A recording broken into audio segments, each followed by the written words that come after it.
오늘도 우리 주 예수 그리스도의 은혜와 평강이 하나님 앞에 나와 예배하는 우리 성도들과 성도들의 가정에 함께 하시길 바라고 축원합니다. 우리 함께 예배하는 우리 교우들과 한 번씩 인사 나누시겠습니다. 주님의 은혜와 평강이 함께 하시길 바랍니다. 이렇게 한 번씩 인사 나누시겠습니다. 복음서를 보게 되면 예수님께서 십자가를 지시기 위해 예루살렘으로 내려가실 때 예수님의 제자들이 서로 자리를 놓고 다투는 일이 벌어집니다. 예수님 정권을 잡으시면 우리 중에 누가 어떤 자리를 맡을 거냐, 누가 어떤 보직을 맡을 거냐를 놓고 이제 싸움이 벌어진 겁니다. 예나 지금이나 이런 싸움은 매우 치열합니다. 마태복음 20장을 보게 되면 야고보와 요한의 어머니가 예수님을 만납니다. 그러니까 엄마 찬스까지 이렇게 사용을 하는 거죠. 그래서 이제 어떤 부탁을 하게 되냐면 이제 인사청탁을 하는 겁니다. 나의 두 아들을 하나는 주님의 우편에, 하나는 주님의 좌편에 앉게 해주십시오. 그러니까 예수님 좌에 한 놈, 또 이렇게 우에 한 놈, 이렇게 딱 좀 이렇게 좋은 자리를 좀 앉게 해달라고 부탁을 합니다. 그때 예수님께서 이렇게 답하십니다. 마태복음 20장 22절인데요. 예수께서 대답하여 이르시되 너희는 너희가 구하는 것을 알지 못하는도다. 내가 마시려는 잔을 너희가 마실 수 있겠느냐? 그들이 말하되 할 수 있나이다. 이렇게 답을 합니다. 그러니까 나의 좌우에 선다는 것이, 내 오른쪽 왼편에 앉는다는 것이 도대체 어떤 의미인지 알고나 하는 소리냐? 개인적으로는 예수님의 그 말씀 뒤에 네 글자가 생략되어 있는 것처럼 들립니다. 겁도 없이. 야, 십자가 왼편 오른편 그게 어떤 자리인 줄 알고 거기에 서겠다고 하느냐 하는 질문이었습니다. 여러분, 복이든 사명이든 은사든 하나님께로부터 그러한 것들을 받은 사람들은 그냥 마냥 행복할까요? 그 일들이 내 뜻대로 그냥 아름답고 평탄하게 이루어지는 것을 내가 복을 받았으니, 사명을 받았으니 그냥 가만히 지켜보면 되는 것일까요? 하나님의 일인데, 하나님이 약속하신 일인데 사람들이 그 과정에서 다 나를 지지해주고 나를 도와주기만 할까요? 여러분, 절대 그렇지 않습니다. 왜냐하면 복이든 사명이든 그 이루어지는 과정 속에 담긴 연단과 고난도 함께 받아야 하기 때문입니다. 그런데 예수님의 제자들은 여전히 그 십자가의 길에 대해서 잘 모르고 있었기 때문에, 감을 잡지 못하고 있었기 때문에 아이고 주시기만 하면 감사하죠. 이제 이렇게 이야기를 하고 있는 겁니다. 그것도 다른 제자들 말고 자기가 서로 받겠다고, 더 좋은 자리 받겠다고 아주 불공정한 경쟁까지 하고 있는 겁니다. 우리가 만나는 이 야곱의 모습도 그러했습니다. 야곱은 아버지와 형을 속여가면서 장자의 복을 이끌어냅니다. 그러니까 받아내는 것이죠. 그런데 그 복이 야곱의 인생을 어떻게 이끌어갈지, 여러분, 복은 그 자체로 생명력이 있어서 그 복을 받은 사람을 어떤 새로운 길로 이끌어간다라고 하지 않았습니까? 야곱은 그 약속이 이루어지기 위해서 자신이 어떤 삶을 살아야 할지 전혀 알지 못했습니다. 어쩌면 야곱은 아버지 집에서 그냥 장자로서의 권한과 재산을 다 물려받고 그냥 편안하고 안정적으로 살아가는 것을 장자의 복, 하나님이 주시는 축복이라고 생각했을 수 있습니다. 하지만 하나님의 복은 그를 거친 광야로 이끌어냅니다. 여러분, 참 역설적입니다. 그 복된 인생의 출발 지점이 바로 광야였기 때문입니다. 조금 전까지만 해도 모든 것을 다 얻었다, 모든 것을 다 자기 손에 쥔 사람처럼 보였는데 오늘은 모든 것을 잃어버린 빈손으로 도망자요, 이방인으로 광야를 걷고 있습니다. 그러다 해가 지자 길에 굴러다니는 돌 하나를 주워서 베개로 삼고 잠을 잡니다. 이제 노숙할 수밖에 없었던 그런 상황에 처한 것이죠. 여러분, 집 나가면 먼 고생이다 이런 말 있잖아요. 그의 모습이 오늘 보면 정말 쓸쓸하고 또 두려움에 차 있고 위험에 노출된, 그러니까 아주 매우 취약해진 모습을 우리에게 보여주고 있습니다. 그런데 놀랍게도 야곱이 그처럼 하나님에게서 가장 멀어진 것처럼 보이는 그 순간에 오히려 하나님께서 그에게 가장 가까이 다가오시는 그러한 경험, 그러한 사건이 일어납니다. 야곱이 잠든 사이에 꿈을 꾸는데 하늘로부터 사다리가 내려옵니다. 그러니까 이제 이스라엘 사람들 보는 그 히브리어로 된 성경을 보게 되면 이게 사다리로 볼 수도 있고요, 또 하늘과 이 땅을 잇는 계단으로 해석이 될 수도 있습니다. 그리고 하나님의 사자들이 그 사다리를 통해서 오르락내리락하는 장면을 보게 됩니다.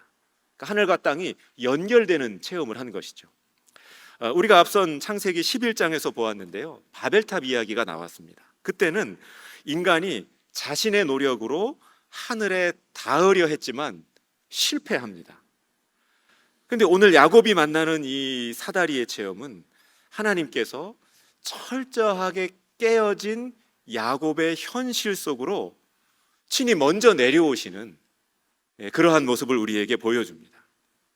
자신의 말과 행동, 어떤 자신의 지혜로는 만날 수 없었던 하나님이었는데 오히려 아무것도 할 수 없었고 침묵할 수밖에 없었을 때 비로소 그의 인생에 하늘의 문이 열리는 경험이 다가온 것이죠.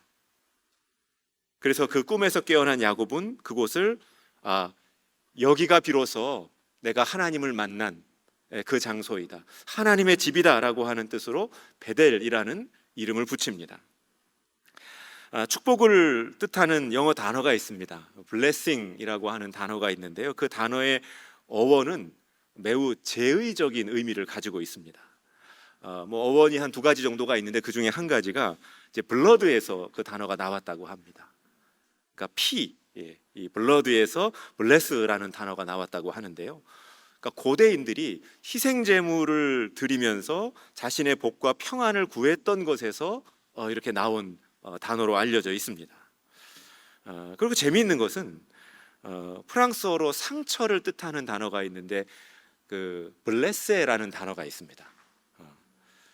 비록 이 두 언어의 뿌리는 다를지라도 우리의 자아가 깨어지고 영혼이 상처 입은 그 자리에 하나님께서 찾아오신다는, 그 참된 축복이 임한다는 의미로는 서로 연결이 되는 느낌입니다.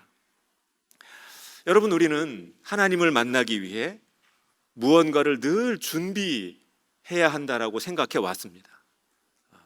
더 거룩해져야 하고, 더 열심히 기도해야 하고, 더 정성껏 드려야 한다라고 생각했습니다. 물론 그러한 신실한 자세는 우리 신앙생활 하는 데 있어서 매우 소중하고 매우 좋은 태도라고 할 수 있습니다. 그런데 오늘 말씀은 그렇게 생각했던 우리의 기준과 예상을 뛰어넘습니다. 여러분, 야곱은 하나님을 만날 자격을 놓고 보면 그 자격이 매우 부족했던 사람입니다. 거짓말과 속임수를 아주 스스럼 없이 사용을 했고, 집과 가족을 등지고 지금 이게 외삼촌 집을 향해서 도망치듯 떠나고 있습니다. 그의 내면은 외로움과 또 죄책감과 또 앞으로 알 수 없는 두려움에 휩싸여서 정말 그의 영혼은 지금 바닥 중에 바닥을 치고 있는 그런 상황이죠. 그렇다고 해서 그가 내가 지금 이렇게 어려우니까, 내가 이렇게 힘드니까 의지할 분 하나님밖에 없다 생각해서 단을 쌓고 있는 것도 아니고 기도하고 있는 것도 아닙니다.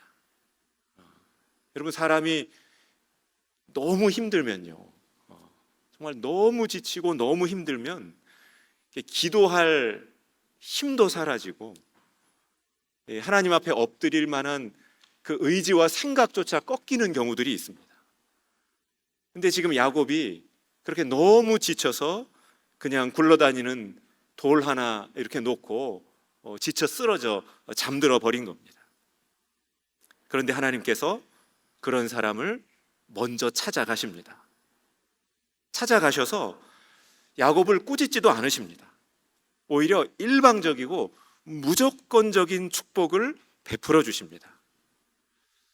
그의 아버지 이삭, 할아버지 아브라함에게 해주셨던 약속을 똑같이 들려주시면서 야곱에게는 그만을 향한 아주 특별한 말씀을 들려주십니다.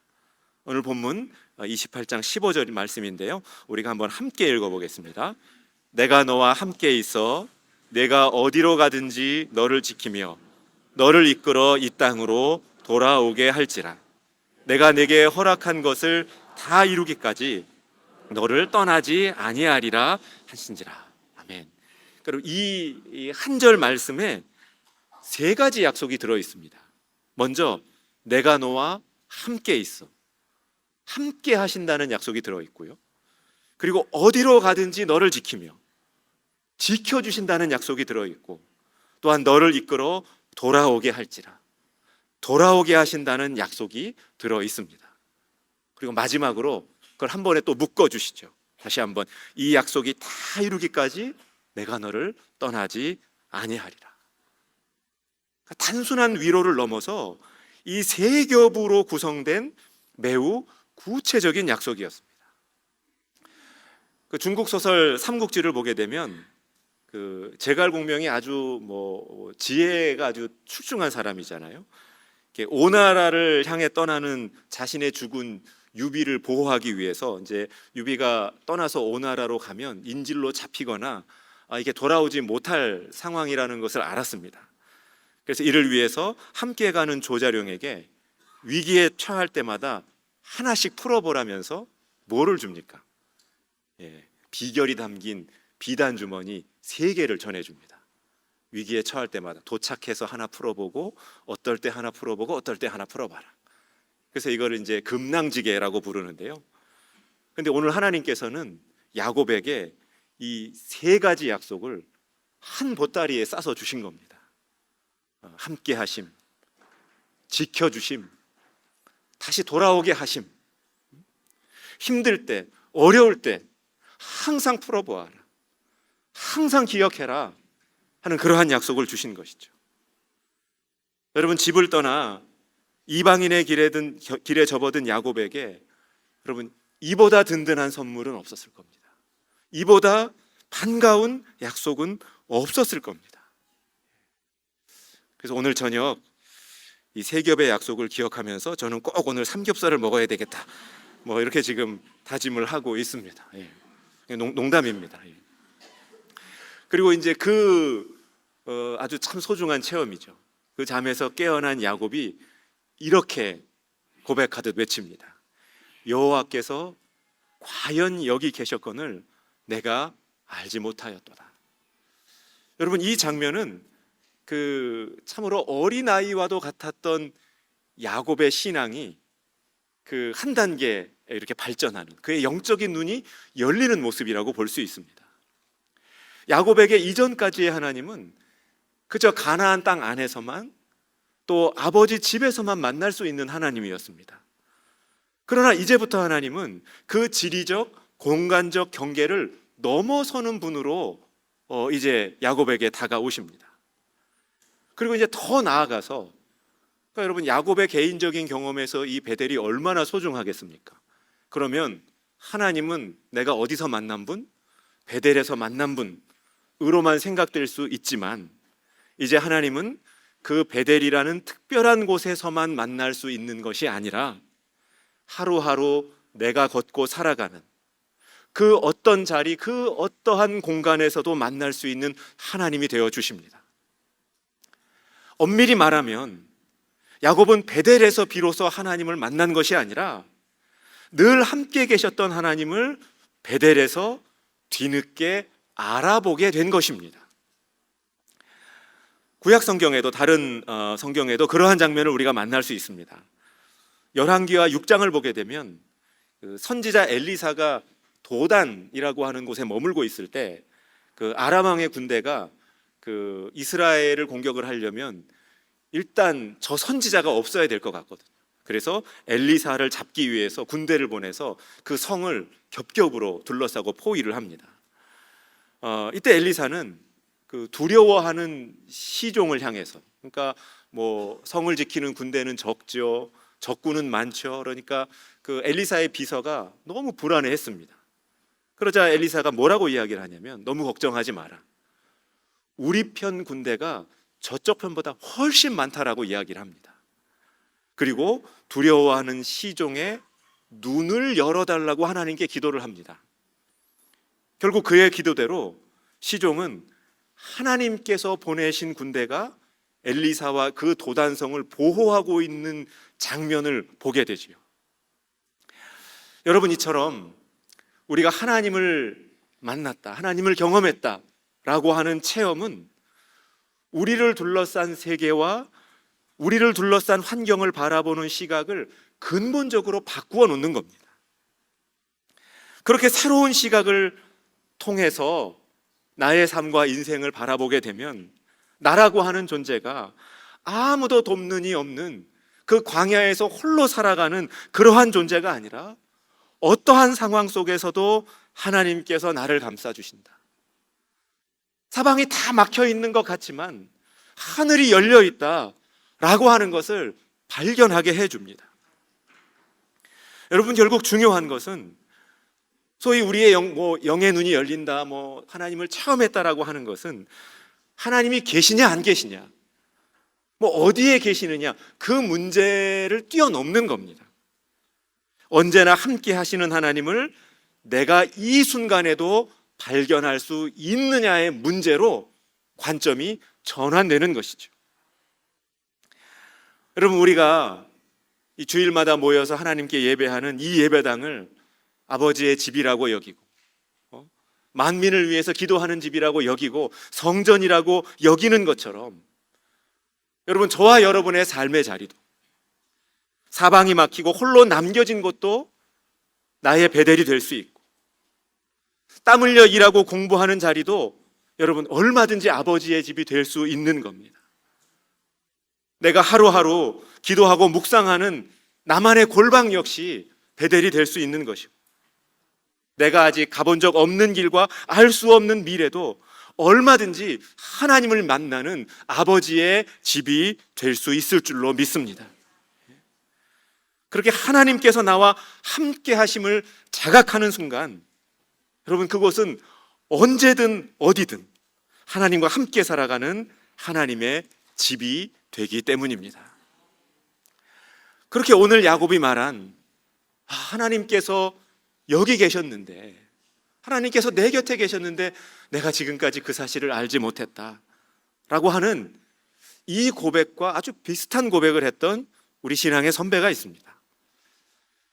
초대교회의 지도자였던 어거스틴은 그의 저서 고백록에서 이러한 그의 경험을 글로 남겨놓았습니다.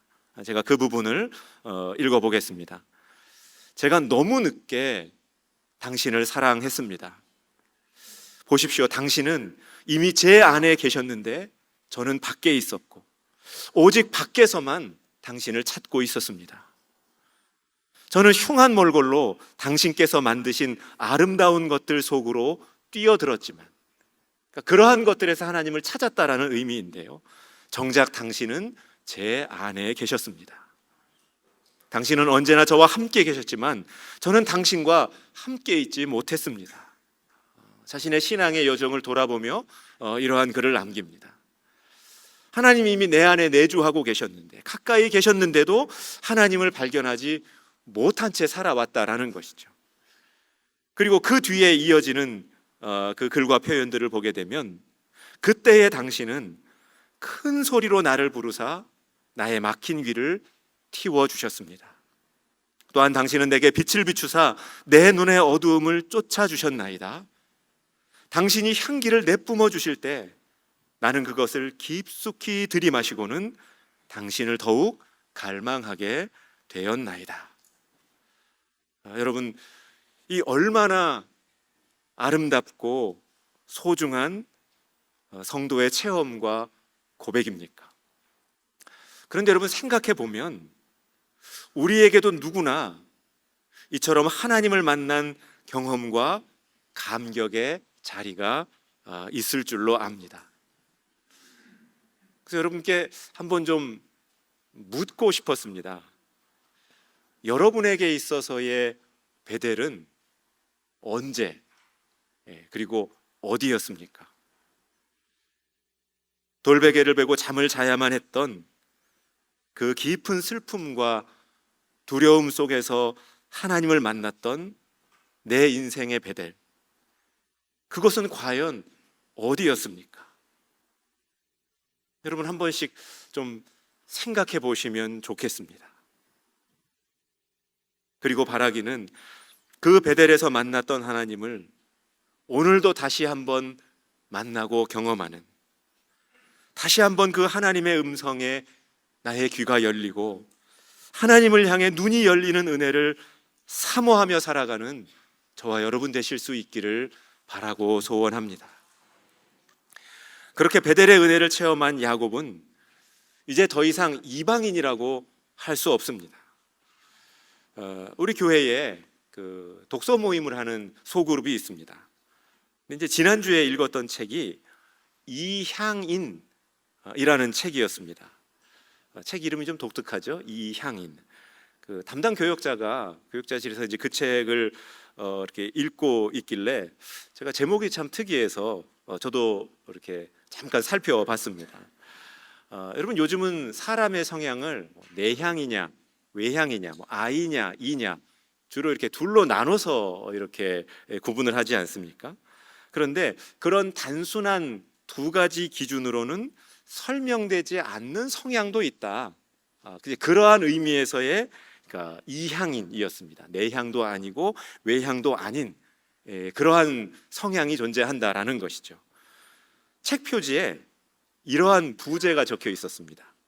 세상 밖에서 세상의 중심이 되는 사람들. 물론 사람의 성향과 관련된 책이고 제가 그 책을 읽지는 않았기 때문에 내용을 다 알 수는 없습니다. 그런데 어쩌면 오늘 우리가 만나는 이 야곱의 삶도 그럴 수 있겠다라는 생각이 들었습니다.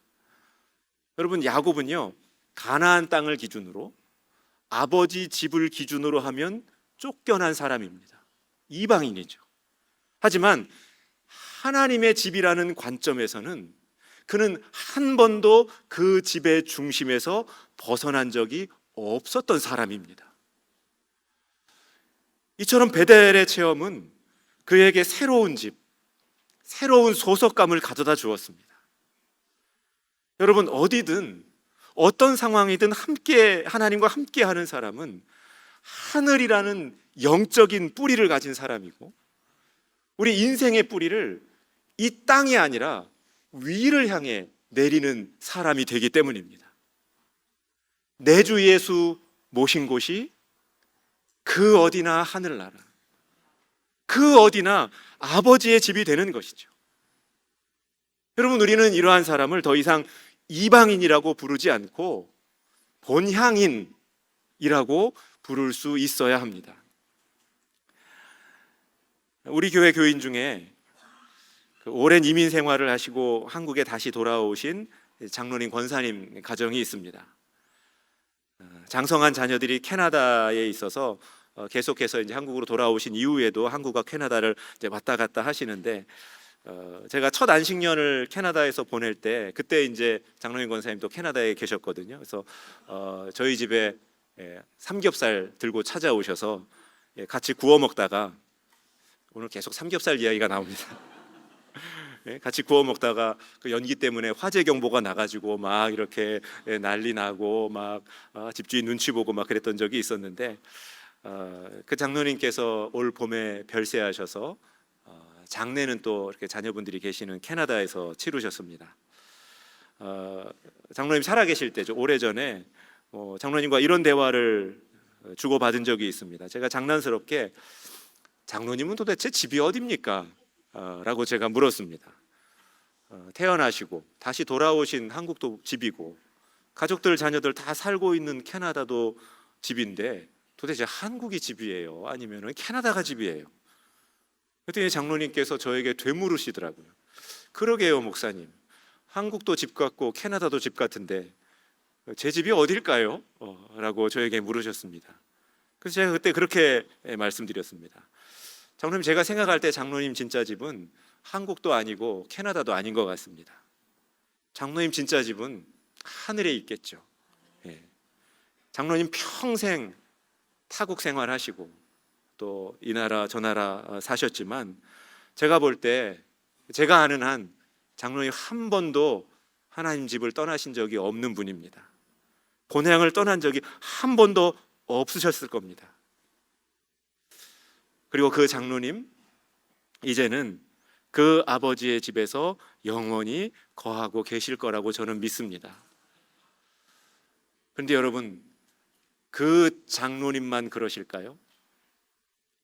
그 장로님의 인생의 여정과 삶의 목적만 그러하셨을까요? 저는 그렇지 않다라고 생각을 합니다. 저와 여러분, 우리 모두 비록 이 땅을 다양한 모습으로 서로 다른 걸음으로 살아가지만 우리 모두 아버지 집에서 본향인의 삶을 살아가고 있다라는 것을 여러분 늘 기억하실 수 있기를 바랍니다. 이제 오늘 설교를 마무리하려 합니다.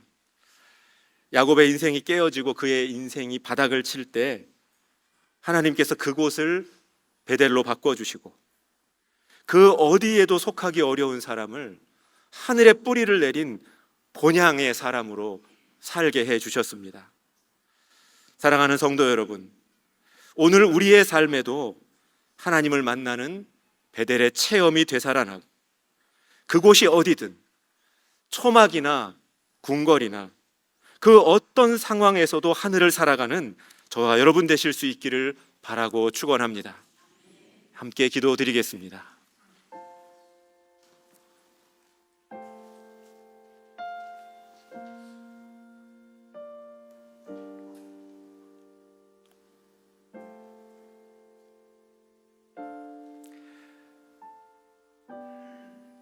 여러분, 오늘도 하나님께서 들려주신 말씀들을 기억하며 그 말씀을 나의 삶과 또 영혼에 새기는 심정으로 우리 함께 묵상하고 또 조용히 기도하기를 원합니다. 먼저 내 인생의 광야를 베델로 바꿔주신, 또 앞으로도 계속해서 바꿔주실 나의 하나님을 기억하고 찬양하고 싶습니다. 내 영혼이 바닥을 쳤을 때, 정말 내 손으로는, 내 의지로는 아무것도 할 수 없을 때 나를 만나주신 하나님, 오늘도 그 하나님과 함께 나의 뿌리를 이 땅이 아닌 하늘에 내리는 사람으로 살게 하옵소서. 또한 하나님께서 나와 나의 자녀들, 또 내가 사랑하는 이들과 함께 하시고 우리를 지키시고 돌아오게 하실 것을 바라며 이러한 말씀과 제목들과 함께 우리 기도하고 묵상하겠습니다.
하나님 아버지, 이미 내 곁에 계신 하나님을 늘 멀리 계신다 생각하며 살아온 저희들을 불쌍히 여겨주시고 오늘도 실패와 두려움과 죄책감에 눌려 돌베개를 눈물로 적시며 살아가는 저희들을 기억하여 주옵소서. 바라기는 저희들의 그 인생의 광야가 베델로 바뀌는 은총을 허락해 주옵소서. 나와 함께 계시고 나를 지키시며 결국 약속의 자리로 돌아오게 하시는 우리 하나님의 사랑에 눈을 뜨게 해 주옵소서. 또한 저희들 베델을 경험한 성도답게 내가 걷는 모든 땅, 모든 삶의 자리가 아버지의 집이 되게 하시고 이 땅의 유한함에 매이지 않으며 좌로나 우로나 치우치지 않고 언제나 어디서나 하늘을 향해 걸어가는 본향인으로 살아가게 하옵소서. 이 모든 간구 우리 주 예수 그리스도의 이름으로 기도드립니다. 아멘.